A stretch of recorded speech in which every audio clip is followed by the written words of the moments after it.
Hey, what's up? It's Ben Nathan, the Benjamin. So I just wanted to encourage you today that God really does love you. He hasn't given up on you, and He really does want you to succeed today.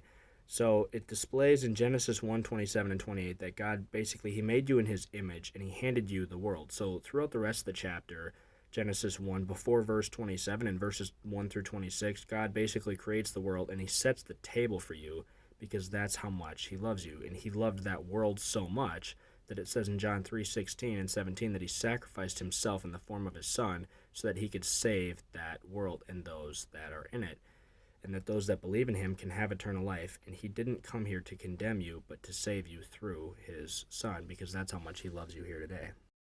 So if that's how God feels about the world which He created for you, then how must He feel about you? It's going to be a lot better. Trust me. Here are some quotes from the Bible about how God feels about you. In 1 John 4:19, God says, I love you. In 1 Peter 5:7, He says, I care about you. In Exodus 3:7, He says, your pain is concerning to me.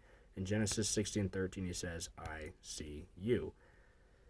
In 1 Kings 9:3, He says, I hear all your seemingly unanswered prayers, and I'll be with you forever.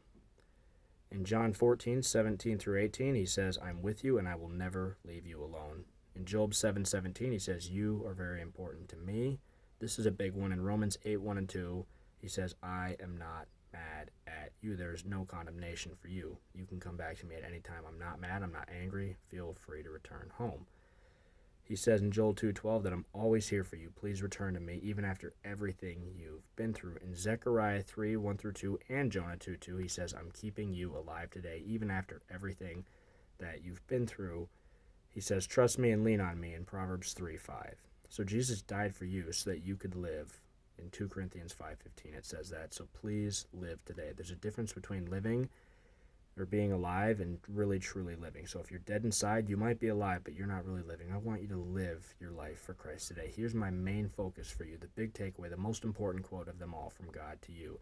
And that's in Luke 9:25 when He says, don't lose yourself. So the things you do, the words you say, the habits you take up, don't lose yourself. Don't lose your character. Don't try to be somebody else, and don't fade away, because it's a slow fade. Addictions and other things that we struggle with are a slow fade. Don't lose yourself. Keep watch. God bless.